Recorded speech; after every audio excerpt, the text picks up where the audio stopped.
Assalamualaikum warahmatullahi wabarakatuh. Bagaimana kabar Bapak Ibu semua? Tentunya baik dan sehat bukan? Alhamdulillah, kita dipertemukan lagi dengan saya Bunda Mursolin dari SD 4 Undaan Kidul, Kudus, Jawa Tengah. Kali ini saya akan memaparkan modul 1.4.A.9 Aksi Nyata Budaya Positif. Perkenankan saya berterima kasih kepada Bapak Sudirman, Sarjana Pendidikan, Magister Pendidikan selaku fasilitator. Saya ucapkan juga banyak terima kasih pada Bunda Lili Isnani, Sarjana Pendidikan Anak Usia Dini selaku pengajar praktik saya, dan saya sendiri Bunda Mursolin, Sarjana Pendidikan Islam, calon guru penggerak Angkatan 7.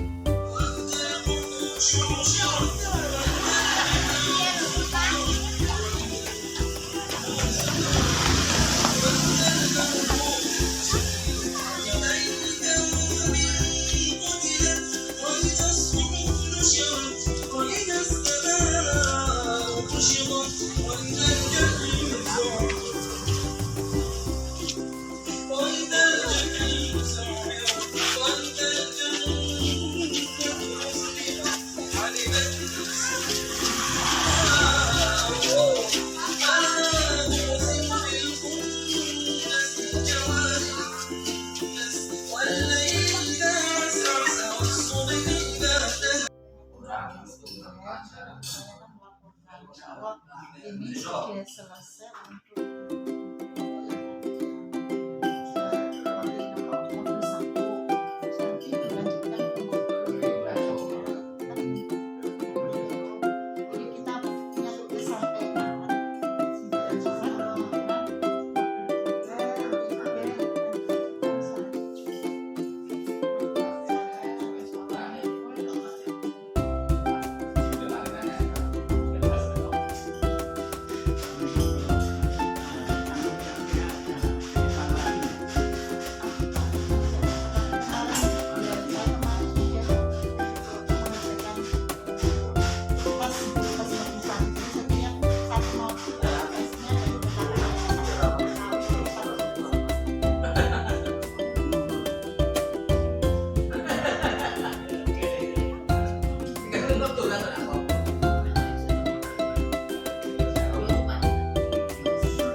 kedua kalinya selawat serta salam kita.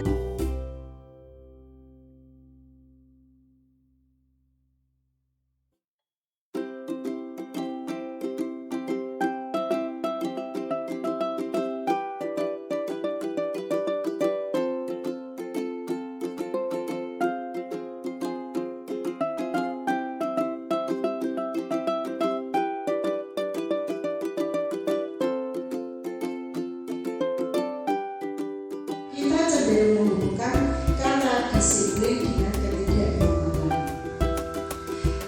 Bapak pendidikan kita yaitu Ki Hajar Dewantara menyatakan bahwa di mana ada kemakmuran, disitulah harus ada disiplin yang kuat. Sungguh disiplin itu bersifat self-disiplin, yaitu kita sendiri yang mewajibkan kita dengan sekeras-kerasnya. Tetapi itu sama saja, sebab jikalau kita tidak cakap melakukan self-disiplin, wajiblah penguasa lain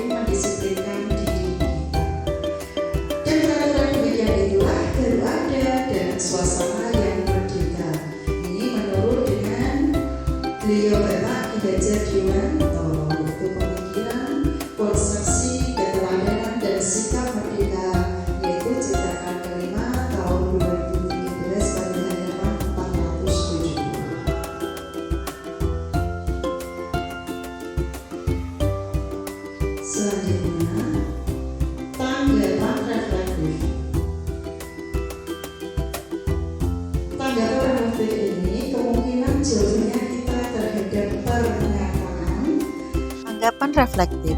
Kemungkinan jawaban kita terhadap pertanyaan-pertanyaan pertama dan kedua bervariasi, antara yang bersedia membuka dan yang tetap bertahan menutup kepalan tangannya. Pertanyaan ketiga, siapakah yang sesungguhnya memegang kontrol, yang menutup kepalan tangan, atau yang berusaha dengan segala cara untuk membuka kepalan tangan rekannya? Jawabannya tentu kita sendiri yang memegang kontrol atas kepalan tangan kita. Apakah kita membuka atau menutup kepalan tangan kita, itu tergantung pada diri kita masing-masing, sesuai dengan kebutuhan dasar kita saat itu.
Nilai-nilai kebajikan universal.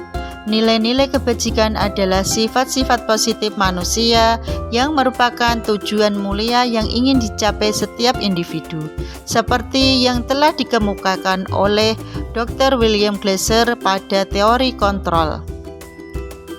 Menyatakan setiap perbuatan memiliki suatu tujuan dengan mengaitkan nilai-nilai kebajikan yang diyakini seseorang, maka motivasi intrinsiknya akan terbangun, sehingga menggerakkan motivasi dari dalam untuk dapat mencapai tujuan mulia yang diinginkan.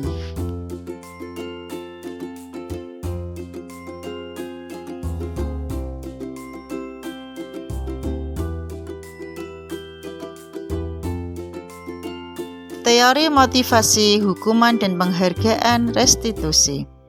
Diane Gussen dalam bukunya Reconstruction School Discipline menyatakan ada 3 motivasi perilaku manusia: untuk menghindari ketidaknyamanan atau hukuman, untuk mendapatkan imbalan atau penghargaan dari orang lain, untuk menjadi orang yang mereka inginkan, dan menghargai diri sendiri dengan nilai-nilai yang mereka percaya. Adakah perbedaan antara hukuman dan konsekuensi? Bila sama, di mana persamaannya? Bila berbeda, bagaimana perbedaannya? Di bawah ini Anda akan diberikan suatu gambaran perbedaan antara hukuman, konsekuensi, dan restitusi itu sendiri.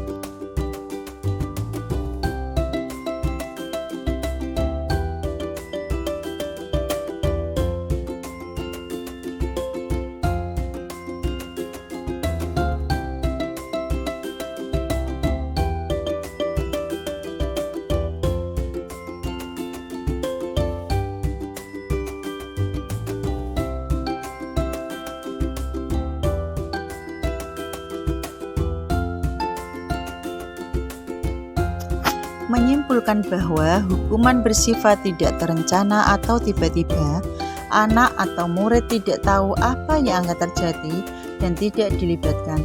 Hukuman bersifat satu arah dari pihak guru yang memberikan, dan murid hanya menerima suatu hukuman tanpa melalui suatu kesepakatan atau pengarahan dari pihak guru, baik sebelum atau sesudahnya. Hukuman yang diberikan bisa berupa fisik maupun psikis. Murid atau anak disakiti oleh suatu perbuatan atau kata-kata. Sementara disiplin dalam bentuk konsekuensi sudah terencana atau sudah disepakati, sudah dibahas dan disetujui oleh murid dan guru. Umumnya bentuk-bentuk konsekuensi dibuat oleh pihak guru, sekolah, dan murid sudah mengetahui sebelumnya konsekuensi yang akan diterima bila ada pelanggaran. Pada konsekuensi, murid yang dibuat tidak nyaman untuk jangka waktu pendek. Konsekuensi biasanya diberikan berdasarkan suatu data yang umumnya dapat diukur. Misalnya, setelah 3 kali tugasnya tidak diselesaikan pada batas waktu yang diberikan, atau murid melakukan kegiatan di luar kegiatan pembelajaran, misalnya mengontrol, maka murid tersebut akan kehilangan waktu bermain dan harus menyelesaikan tugas karena ketinggalannya. Peraturan dan konsekuensi yang mengikuti ini sudah diketahui sebelumnya oleh murid. Sikap guru di sini senantiasa memonitor murid. Restitusi adalah proses menciptakan kondisi bagi murid untuk memperbaiki kesalahan mereka, sehingga mereka bisa kembali pada kelompok mereka dengan karakter yang lebih kuat, sebagaimana Gosen 2004. Restitusi juga merupakan proses kolaboratif yang mengajarkan murid untuk mencari solusi untuk masalah mereka dan membantu murid berpikir tentang orang seperti apa yang mereka inginkan dan bagaimana mereka harus memperlakukan orang lain. Kelsen Gosen 1996.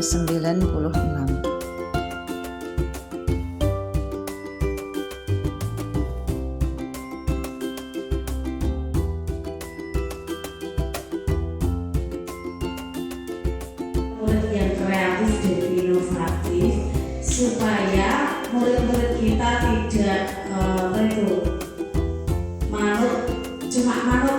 harus kreatif. Sekarang kan muridnya harus kreatif, bisa membuat sendiri yang itu loh. Sebagai seorang guru, saat Anda hadir mengajar di kelas tepat waktu, motivasi apakah yang mendasari tindakan Anda? Apakah Anda datang tepat waktu karena tidak ingin ditegur oleh atasan Anda? Dan kemudian mendapat surat peringatan, menghindari ketidaknyamanan dan hukuman? Atau Anda ingin mendapatkan pujian dari atasan Anda dan mendapat penghargaan sebagai karyawan atau guru berprestasi? Mendapatkan imbalan atau penghargaan dari orang lain, atau Anda ingin menjadi orang yang menghargai waktu, menghargai diri Anda sendiri sebagai teladan bagi murid-murid Anda, karena Anda percaya tindakan Anda sebagai guru akan dicontoh oleh murid-murid Anda, menghargai nilai-nilai diri sendiri. Manakah motivasi yang paling kuat mendasari tindakan Anda, atau bahkan kombinasi dari dua motivasi atau bahkan ketiga-tiganya?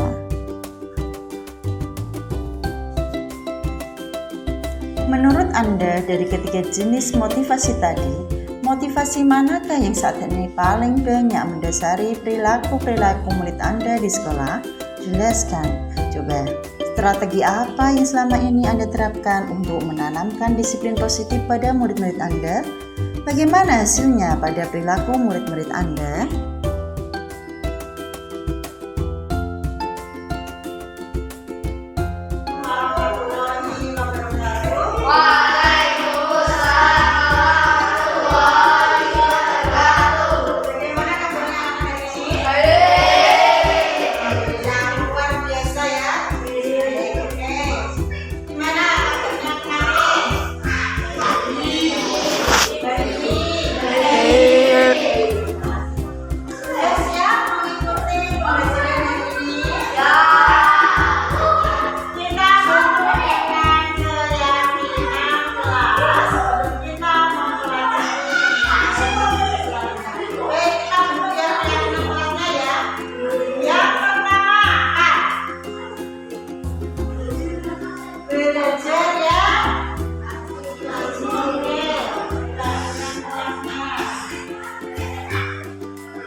belajar sungguh-sungguh. Terus apa?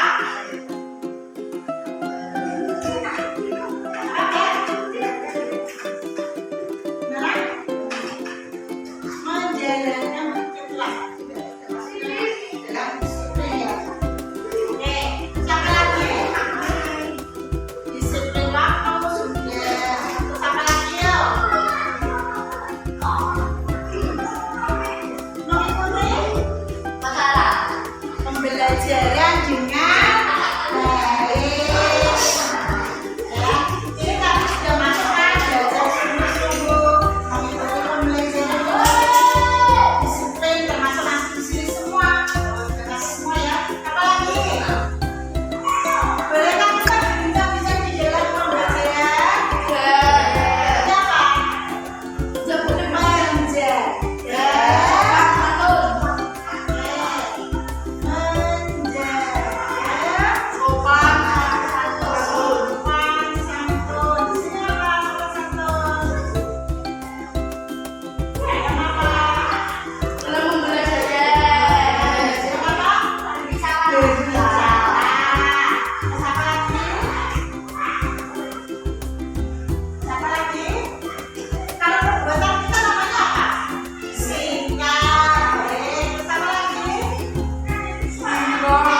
membuat apa? Soal dari bacaan apa yang kita nanti saksikan.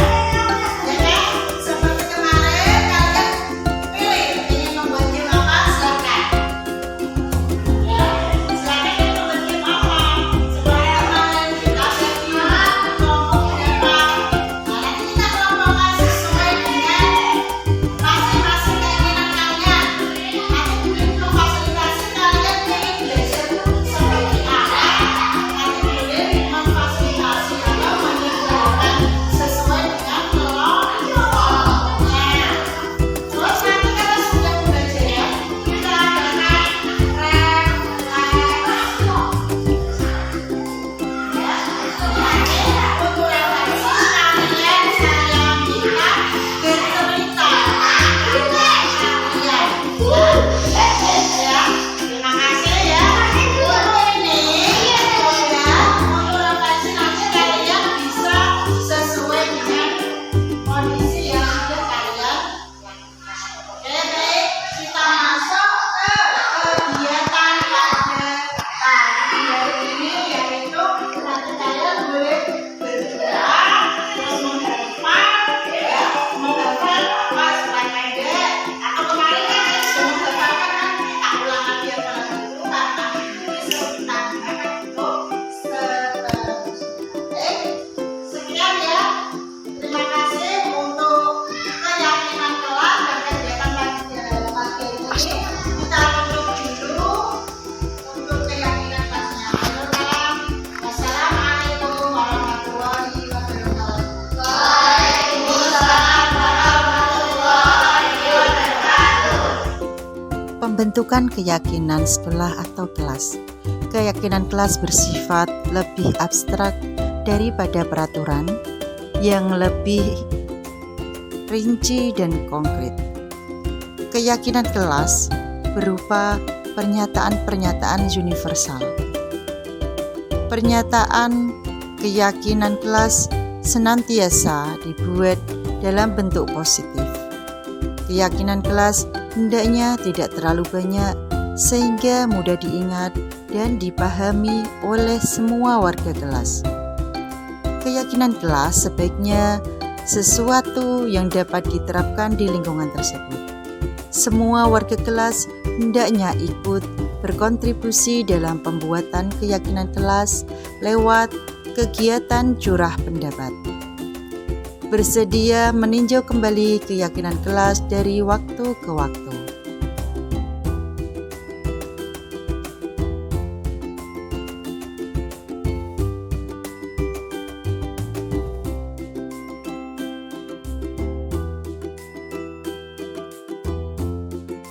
Agar terbentuk murid-murid yang berkarakter, berdisiplin, santun, jujur, peduli, bertanggung jawab, dan merupakan pembelajar sepanjang hayat sesuai dengan standar kompetensi lulusan yang diharapkan.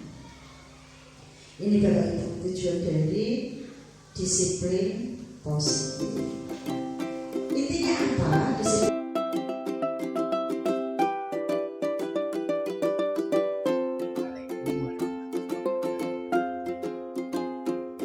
Terima kasih waktu yang diberikan kepada saya untuk menanggapi calon guru penggerak terkait dengan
menurut Ki Hajar Dewantara bahwa mana ada kemerdekaan disitulah harus ada disiplin yang kuat.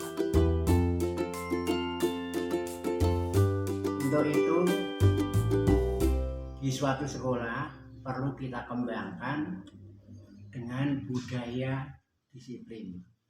Dengan kedisiplinan ini nanti di sekolah tersebut akan berlangsung kegiatan baik itu pembelajaran maupun yang lain akan berjalan dengan baik.